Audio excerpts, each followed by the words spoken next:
Ahora vamos a la parte de contrastes de este espacio. Agradezco a mi invitado de esta tarde que esté con nosotros en este espacio. Agradezco a mi invitado de esta tarde que esté con nosotros iniciando la semana, sobre todo con este tema que decía hace unos momentos. Nos hace falta mucha cultura vial, no solo para los motociclistas, que es el tema de hoy, sino también para automovilistas, peatones, ciclistas, y que si todos lo hiciéramos de manera conjunta, me parece que podríamos andar de manera mucho más segura. ¿Cómo te va? Buenas tardes. ¿Qué tal, Michi? ¿Cómo estás? Muy buena tarde. Gracias a ti y a tu auditorio.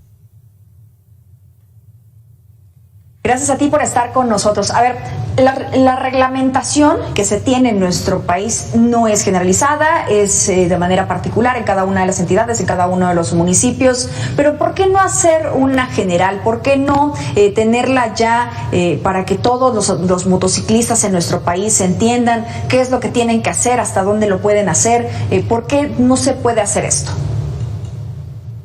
Bueno, el tema de las motocicletas es un tema muy interesante porque incurren recientemente en las ciudades. Si bien han estado presentes pues desde hace mucho tiempo, el número en el cual hoy existen en las ciudades, principalmente las ciudades que mencionaste, pues ya es una situación que genera pues un problema y ciertas condiciones que tenemos que adecuar para que se puedan adaptar y circular de manera segura en las vialidades de nuestras ciudades, ¿no? Hablabas de la tasa de crecimiento que hay y creo que vale la pena tocar ese tema. La tasa de crecimiento de las motocicletas en nuestras ciudades se debe principalmente a que abarataron su costo muchísimo. Entonces, motocicletas que antes te costaban 100,000, 115,000 pesos, 95,000 pesos, hoy te cuestan 15,000, 9,000, 17,000 pesos. Entonces es bastante fácil acceder a ellas. De hecho, también hay esquemas de financiamiento que lo han facilitado. Y tú ves, por ejemplo, la tasa de crecimiento de los vehículos en nuestras ciudades, también se debe a eso. Los vehículos antes eran muy inaccesibles y a partir de que se abarataron y facilitaron el crédito, las ciudades se inundaron de coches. Y ese fue un gran problema en su momento también, desde temas de estacionamiento hasta temas de seguridad vial. Ahora, hablando particularmente de las motos, pues bueno, el número de la tasa de crecimiento es muy grande. ¿Y cuál es la solución que tenemos que tener? Es difícil de hablar de un estándar nacional únicamente, porque pues la verdad es que nuestras ciudades son muy distintas, pero sí podemos tener mínimos criterios para que circulen de manera segura. La velocidad, es cierto, es un problema, pero es un problema también para los coches. Entonces, realmente lo que necesitamos es más ojos en las vías. Y con eso me refiero a más agentes de tránsito, más dispositivos como las cámaras que multan. También empezar a ver las perspectivas en las cuales han crecido nuestras ciudades. Nuestras ciudades han crecido históricamente tratando de favorecer que las velocidades sean más altas, que no haya tráfico, que no haya semáforos, para no entorpecer la movilidad de los autos. Pero hemos entrado en un paradigma nuevo desde hace algunos 10, 15 años, que es el que tenemos que garantizar la seguridad de las personas. Y entonces, esos empiezan como la pirámide invertida de la movilidad.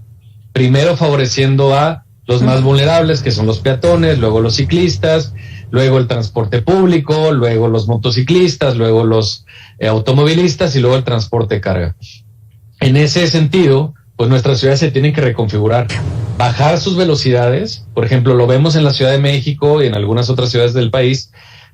Ya no se permiten velocidades de 80 kilómetros por hora, de 100 kilómetros por hora en las ciudades. Ya vemos que se restringen a 50 kilómetros por hora, en vialidades secundarias a 30 kilómetros por hora o 20 kilómetros por hora. Entonces, el problema principal, que es la velocidad, pasa por ahí. Número 2, pasa también porque controlemos la capacidad de los conductores, tanto de autos como de motocicletas. Lo que hemos visto históricamente es que a los motociclistas no se les pide ningún requisito de capacidades técnicas o físicas para poder manejar sus motocicletas. Entonces, necesitamos tener capacidades, necesitamos un examen muy serio también de capacidades físicas y de algunas, pues, digamos también de algunas herramientas de la motocicleta, también de tránsito, prácticos y teóricos, y que tengan unos permisos que requieran que estén en constante evaluación. Porque de otra manera, pues vamos a tener motociclistas inexpertos. En eso me parece que tienes toda la razón. Hace unos momentos platicábamos aquí, hacíamos un debate de si manejar mejor una motocicleta que un vehículo, también por los beneficios que representa, ¿no? Gastas menos gasolina, ¿no? Las partes son más baratas, son más accesibles. Ya hablabas del costo que ha bajado también y que esto lo ha hecho mucho más atractivo. Pero yo me ponía a pensar, bueno, yo tendría que tener esta pericia en los reflejos, en la coordinación entre las manos y el pie, en dado caso de que sea una motocicleta un poco más grande, pero si es una motoneta, pues solamente en las manos. Unos compañeros decían, si sabes manejar bicicleta, ya la hiciste para poder manejar motocicleta. O sea, es cierto esto, no cualquier persona podría tener acceso a poder manejarla, porque también representaría un peligro. Y ahí nos vamos a la gran cantidad de accidentes, Federico, que se han registrado donde las motocicletas están en medio, donde los motociclistas, muchos de ellos terminan en ser unos accidentes fatales por la falta de portar casco, por la falta de esta misma pericia, por andarse cruzando entre los vehículos, porque los automovilistas a veces no los ven, transporte público no los ven, y entonces pues ocurre este tipo de accidentes. Déjame darte un dato. En el caso de Guadalajara, durante 2021 se cometieron al menos 900 delitos de este tipo, también por los asaltos que se han venido ocurriendo, que han venido registrando por motociclistas, que esto es otro pues asunto completamente situación que ocurre, vamos, en las entidades, no solamente en Jalisco. Déjame escuchar lo que ocurre allí y tú me dices qué opinas.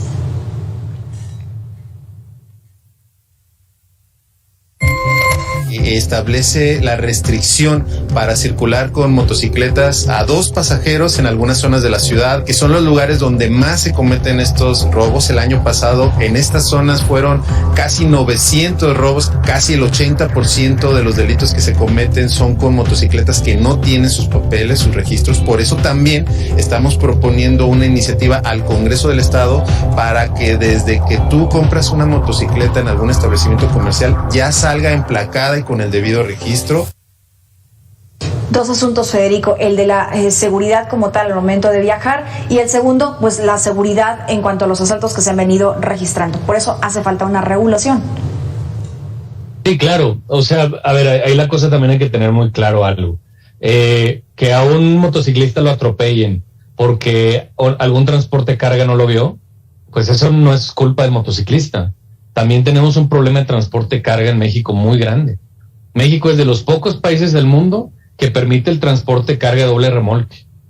¿Y sabes que se ha intentado legislar al respecto a nivel nacional? Exacto. ¿Y quiénes han detenido esa regulación? Así es. Las empresas transportistas.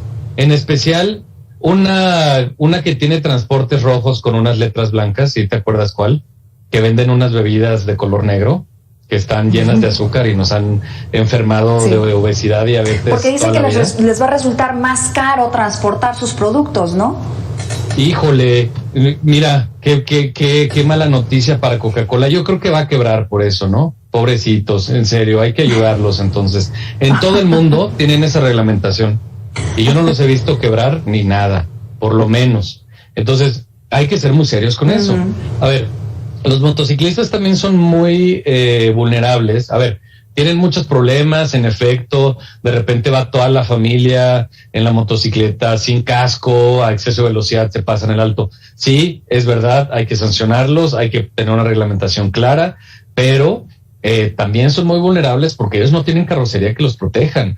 Y muchas veces queremos culpar a los motociclistas de problemas que tienen los autos o el transporte carga en nuestras ciudades. Entonces, estoy de acuerdo con lo que dice el regidor de Guadalajara, que hay que tener una reglamentación clara, que hay que pedir un examen de habilidades y de conocimientos, que sea bastante estricto, es verdad, pero no podemos culparlos a ellos de todo. Ahora, en la parte del emplacamiento es muy importante esto.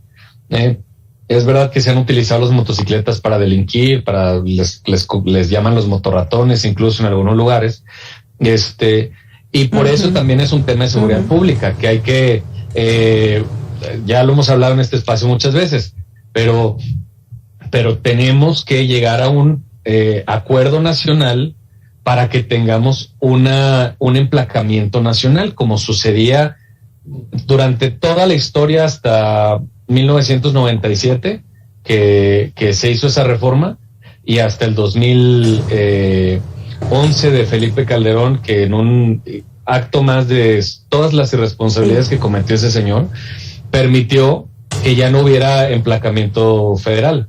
A partir de eso empezaron los emplacamientos estatales. ¿Y cuál fue el problema? Pues hoy, por ejemplo, sí puedes sancionar a muchas personas en la Ciudad de México, pero si trae placas del Estado de México, ¿qué haces? Allá no piden licencia de conducir, o no hay un examen riguroso. En la Ciudad de México hay un examen que está avalado por la SEP, de habilidades y de conocimientos para los motociclistas. Entonces, a ver, lo que quiero decir con todo esto es, las motocicletas irrumpieron de manera muy brusca y muy multitudinaria en nuestras ciudades. De repente se empezaron a llenar de motocicletas. Hay que arreglar ese problema. Hay que tener una regulación muy estricta, pero también tenemos que regular a los demás actores que están en la vía. Hemos hablado aquí de los transportistas de carga, que de repente van conduciendo con 36 horas sin dormir, con abuso de sustancias porque no pueden dormir, porque sus empresas les tienen, les prohíben que tengan retrasos en sus envíos. Es un problema bastante grande. Y además, otra cosa, en esta nueva perspectiva de seguridad de nuestras vialidades, tenemos que pensar algunas otras cosas. Deberíamos prohibir, por ejemplo, el reparto en menos de 30 minutos. Eso lo único que está generando es inseguridad en nuestras vías. Porque estás forzando al repartidor a que vaya a una velocidad desmedida por tener que repartir 3 o 4 pedidos. Entonces tenemos que tener esa perspectiva y priorizar la seguridad en la vialidad, más allá de que lleguemos rápido a toda costa. Tenemos que bajar la velocidad de nuestras ciudades y regular a todos los actores, porque ese ha sido el problema. Ahora, a ver, ¿qué opinas de esto? Porque tú hablas en una parte de lo que me estás diciendo, de que pues ha incrementado de manera exponencial la presencia de motocicletas en la vía pública. ¿De alguna forma crees que los gobiernos han prestado mucho más atención a brindar vías seguras para los ciclistas? En este caso, ¿se compara la cantidad de ciclistas que hay con motociclistas que hay en las ciudades? Hablando, por ejemplo, de la Ciudad de México. No, para nada.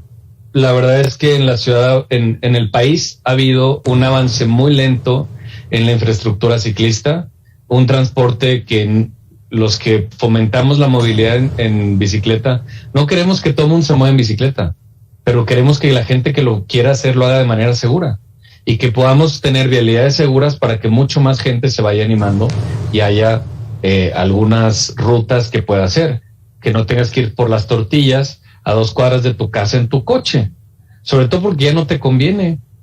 O sea, si tienes que ir por 1 kilo de tortillas que cuesta 14 pesos y te costó 20 pesos el viaje, pues mejor que lo puedas hacer caminando, lo hagas en bici. Pero bueno, el avance en ese sentido en el país ha sido muy lento. Los estados y las ciudades van muy mal. Y lo podemos ver reflejado en la tasa de ciclistas que existen y que muchas ciudades y estados tienen el paradigma anterior. ¿Y qué han hecho? Quitan semáforos, hacen pasos a desnivel, aumentan velocidades. Y vemos que, por ejemplo, Nuevo León, de todas las personas que mueren al año, que son como 16,000 por hechos de tránsito, el 35% está en Nuevo León. El 35% está en Nuevo León. ¿Qué ha hecho Nuevo León para disminuir este problema? Nada. Aumentar más las velocidades. Nada. Disminuir la presencia de agentes de tránsito. Entonces ese es un problema gravísimo. Y ese señor, el gobernador, que sale en TikTok todos los días, pues estas cosas no las dice. Los que somos expertos lo tenemos clarísimo. Ahora, ¿qué se ha hecho por los motociclistas? Tampoco, el avance ha sido muy mínimo. En Jalisco mismo, el avance es muy pobre acerca de cómo deben regular y las condiciones en las cuales deben circular los motociclistas. En el caso de la Ciudad de México, el problema es tan grande que se tuvo que tomar acción de manera muy rápida. Pero, bueno, va avanzando la cosa, pero como comentaba, la idea es que tenemos que regular a los distintos actores que están en las vialidades de manera específica. No podemos hacer una reglamentación general porque entonces estarías atacando problemas distintos de manera igual y eso es un problema. Ahora, tiene muchos beneficios la moto, sí es más barata, utiliza menos gasolina, pero contamina 9 veces más que un coche normal. Entonces tendría que haber una reglamentación ambiental también para las motocicletas. Y otra es que está siendo de gran utilidad para repartos de comida, de paquetería y demás. Y eso también genera un problema porque son empresas que no tienen capacitadas a sus conductores, los contratan de un día para otro y los ponen a conducir en condiciones que son muy adversas. Entonces, yo insisto en que lo que tenemos que hacer es tener un examen de conocimientos, de habilidades muy estricto. Tenemos que verificarlos con cierta frecuencia también. Tenemos que bajar las velocidades de nuestras ciudades y de esa manera pues vamos a privilegiar que la movilidad sea mucho más segura, tanto para motociclistas como para peatones, como para transporte de carga, como para transporte público.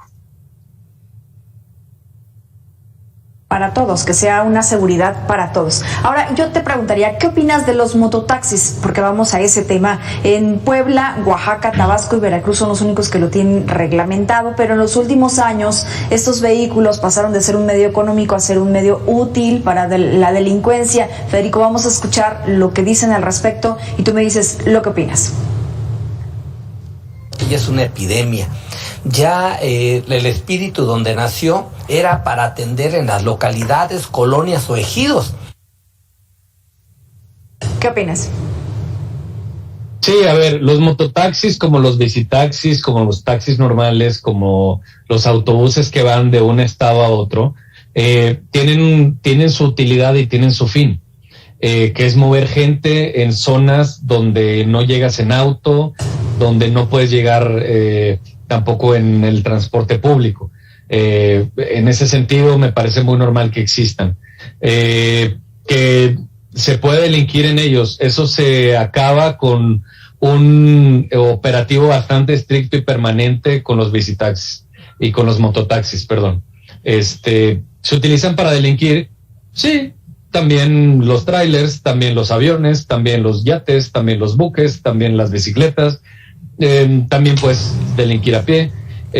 Yo creo que satanizar a los mototaxis por ello me parece un exceso, y además porque de manera relativamente sencilla los podrías regular.